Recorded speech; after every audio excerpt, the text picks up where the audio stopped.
11 o'clock item, 6.8. Sitting as the Board of Directors, Lake County Watershed Protection District, presentation of the Clear Lake Integrated Aquatic Plant Management Program. Water Resources. Thank you so much, Board, for having me today. Angela DePalma-Dow, I'm the Invasive Species Program Coordinator for Water Resources. I manage the Clear Lake Aquatic Plant Management Program, and I've never done a presentation to the board since I've got here in 2018, so today is my annual report about this program. And Jordan is my coworker, and she's going to be manning the slides for me, so thanks, Jordan. Next slide, please. Okay, so today the presentation is going to be introduction about the Aquatic Plant Management, or APM program. We're going to look at briefly ecology, purpose, the revenues and costs for this program. This presentation is not going to be talking about cyanobacteria algae, which we just had a nice conversation about.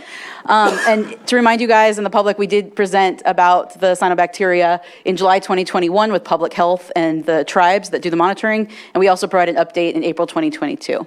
And then a reminder about this program is we do not manage the airboats or the hydrilla program. That is the California Department of Food and Agriculture.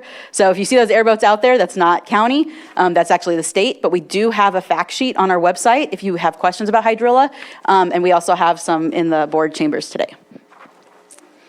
So this program is really important. We talked about economy a lot earlier, and this is from the Lake County Certified Tourism Ambassador, CTA. I became one this Saturday.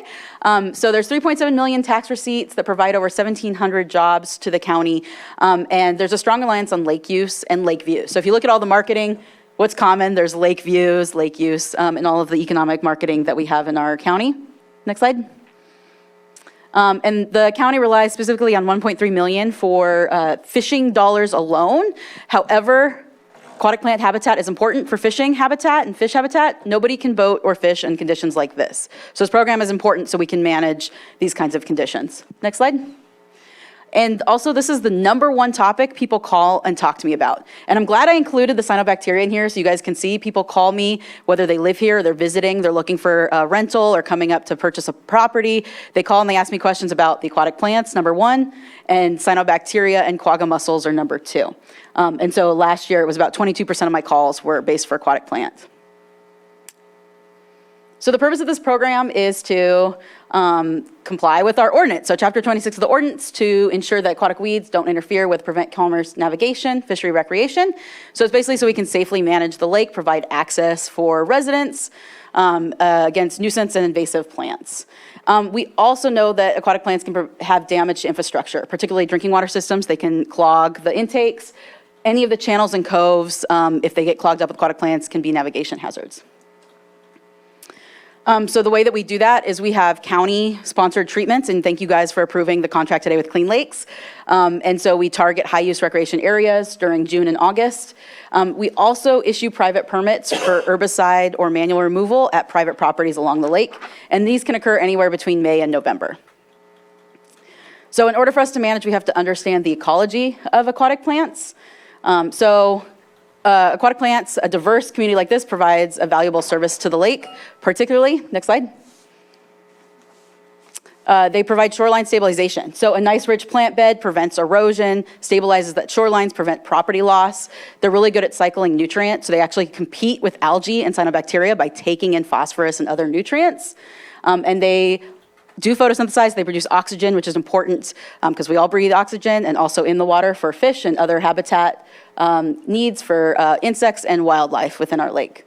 And here's a picture to really kind of show, next slide, how these plants can prevent erosion and provide shoreline stabilization. So we have high wave energy, and that can come from winds or boating. And the plants kind of break down that energy into low wave energy, so you're not getting that scour or removal of property and scouring out of sediments, which then can go into the lake and feed algae blooms and cyanobacteria. They're also very important for wildlife. So you guys, if you're birders, you like grebes, the grebes eat and they use the sago pondweed, which I have in one of these jars here for you guys to look at, as nesting. And so it's really important for wildlife here for aquatic plants. However, some plants are considered a nuisance or they actually are labeled invasive. In 2010, we had a survey. We have about 44 different aquatic plants in our lake, but these are the 5 that are the most concerned. Eurasian milfoil is on this list, but it's grade. This is a big one, a big invasive. But because of our lake's floods and droughts, we actually haven't seen this in the last few years. So we're really lucked out that we don't have that as one of our main plants of concern. And these are the plant species. Go next slide. Next slide. Next slide. This is a definition of aquatic invasive species, can cause environmental harm, public health harm. Next slide, please. And these are the ones that we have right here. So in the jars we have on display, the sago pondweed, which is up at the top left, is a nuisance, even though it is a native species. The invasive curly-leaf pondweed is here on the top right, and you have that in the jar. That is an invasive. It's not native here. It can get really big. It gets stuck in the props, boat props.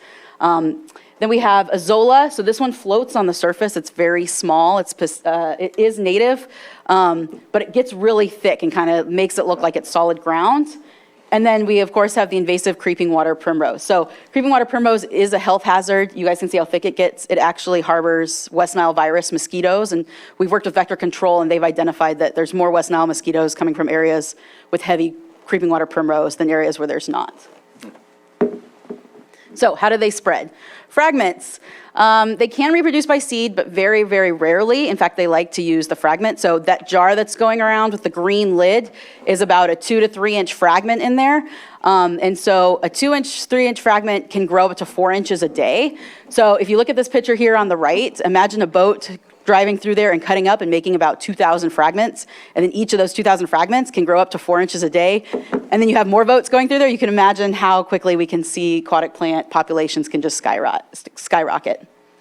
So we talked about a little bit earlier about how stuff comes from the upper part of the lake down to the lower arms of the lake. So this was actually a study conducted by UC Davis as part of their funds for the Blue Ribbon Committee. And they put in these little trackers floated at different depths. They dropped them in the little upper arm, and then they monitored over about 5 or 6 days where they went in the lake. And so you guys can see, based on the currents, that stuff from the upper arm does make it way down to the lower arm. So imagine all the fragments of plants, maybe in the upper arm, how they can get moved throughout the lake. Next slide. Okay. So how do we manage aquatic plants? We have the county-sponsored treatments where we do shorelines and boating lanes.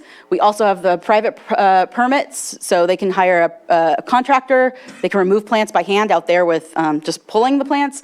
They can also hire a diver that can go and remove plants, and that has really great success in those plots. We also do outreach and education. So sometimes we have plants that we want to keep in the ecosystem. We want people to learn and love those plants and why they're there and the role that they serve. And there's some areas of the lake where we don't manage. We want to keep them 100% natural with a vibrant plant community. Here's a snapshot of the county treatments. So what we show here is, I'm sorry it's small, I'll zoom in on the next slide. The blue lanes, those are the boating lanes. So the idea is that you'd have your boat going from the shoreline out into the lake where there's less plants, and it'd be plant-free. So you have boats going in and out without causing any of those fragmentations or getting their motor clogged with plants and fragmenting more plants. The shorelines are, go back, the yellow, they're parallel along the lake in high-density residential areas. So the idea is you get out from your dock, you go along the shoreline where there's no plants, you get to a boating lane.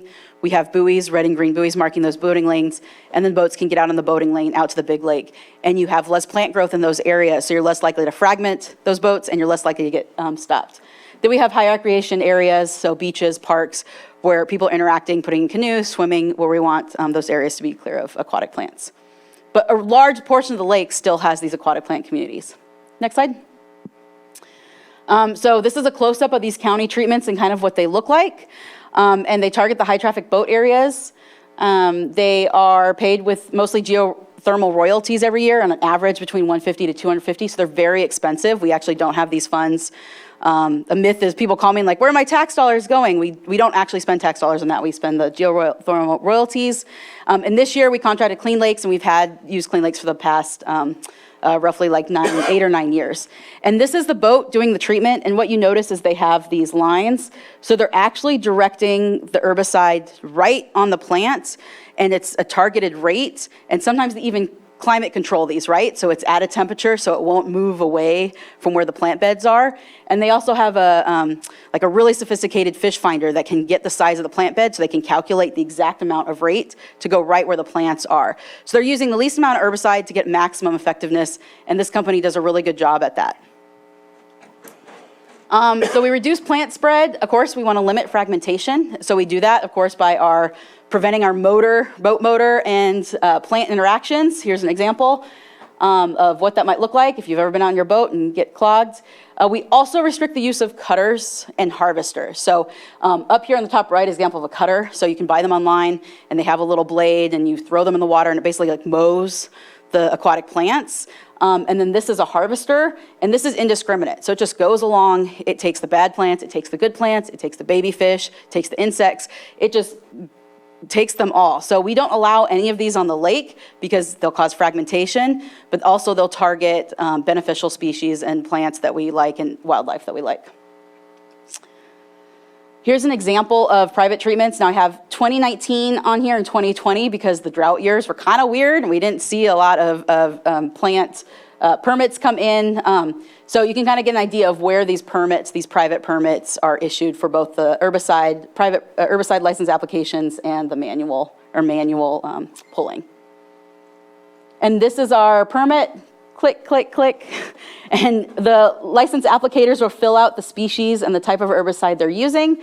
And then this right here, I'm sorry it's blurry, but this is all approved by Fish and Wildlife to prevent the take of fish. So we want to make sure if people are out there pulling plants that they're making noise, they're causing commotion to scare fish out of the way. And this has all been approved with Fish and Wildlife, so we don't have impacts to beneficial species like clear lake hitch.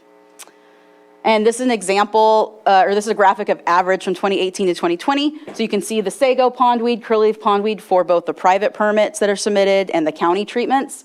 And by far we have less for the mechanical or the manual pulling and some of the other species distribution. And some examples of education outreach that we do, such as today. But we also have videos online. So here's one where I just talk about some of the aquatic plants that we have on the lake. And then we did a primrose webinar. We also provide educational resources like the jars that you have today and some pressings. And we attend learning events. So I saw a couple of you guys at the aquatic weed tour that was over at Clark's Island this year. And we also attend community events like Rotary clubs and Kiwanis Club.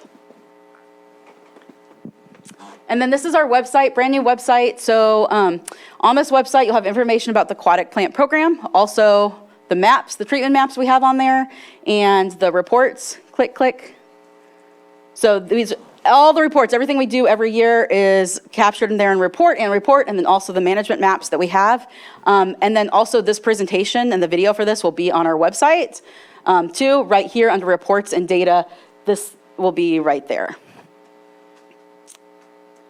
So quick review. So this program both manages the mechanical and the herbicide for public and private, and the total treated area for our herbicide program is less than 1%. So it's a very, very small amount of the surface area of the lake.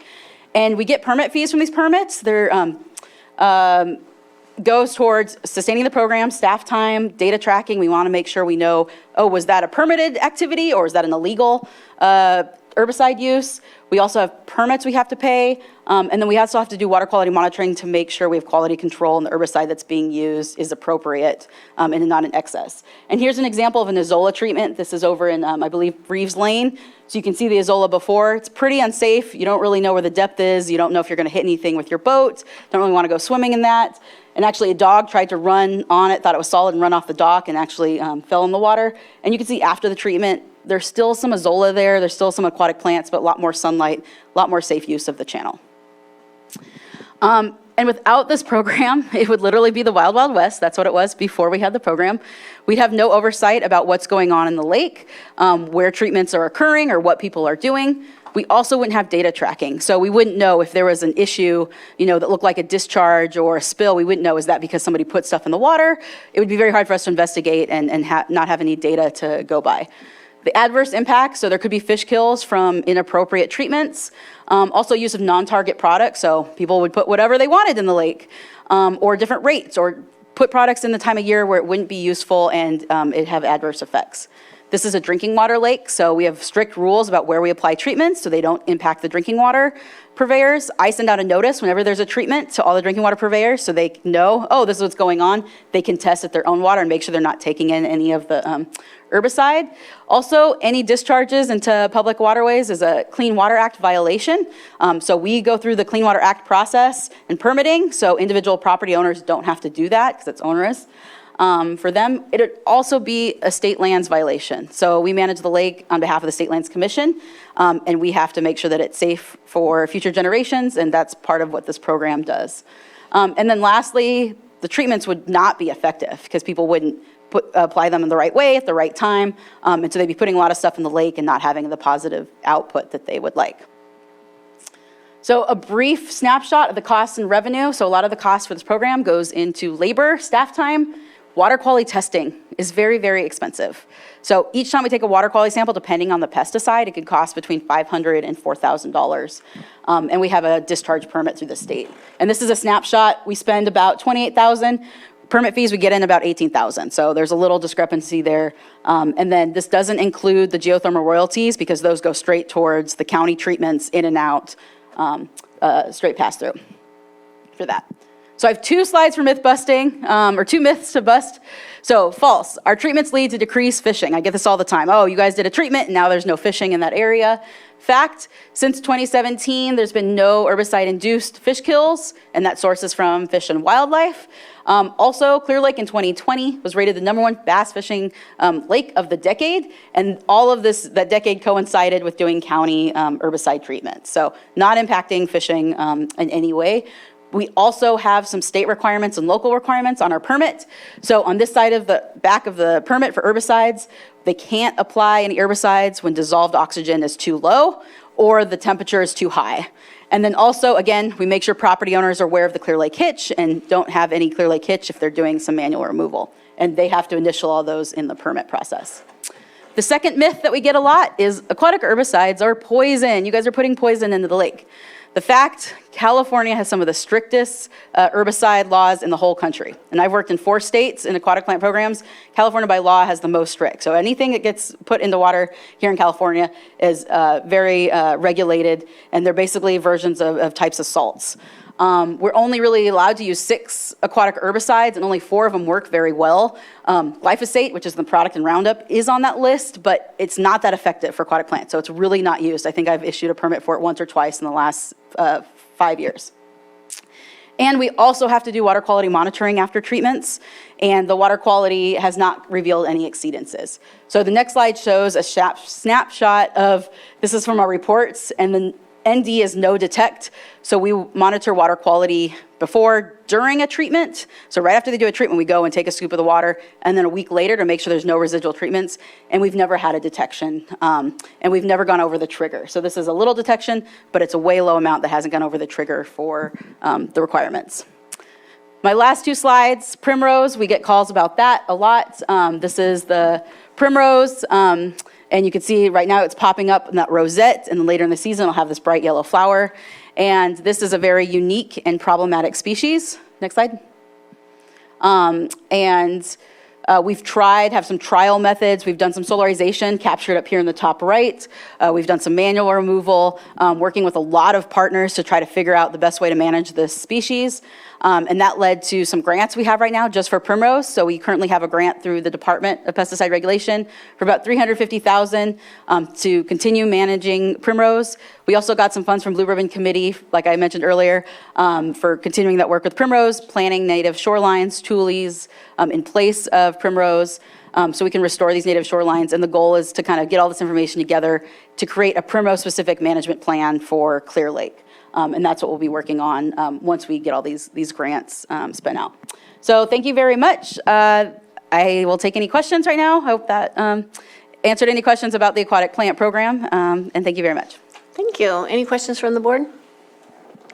Supervisor Green? Yeah, just super quick. One of the first maps showed kind of the shoreline emphasis, but I assume a lot of this goes in like some of our keys or marinas or tributaries to some extent, or is it all lake all the time, what this program does? For the county treatments, I'm trying to get what your question. Yeah, for the county treatment. So county treatments aren't in any private cove. So a lot of actually the coves and channels on the lake are man-made, or, they're in HOAs and POAs, so the county treatments don't treat there.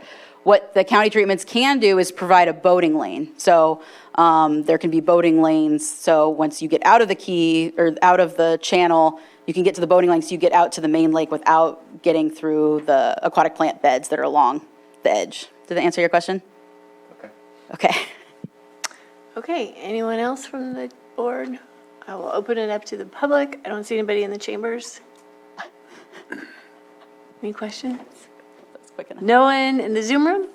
All right, well, thank you for this presentation, and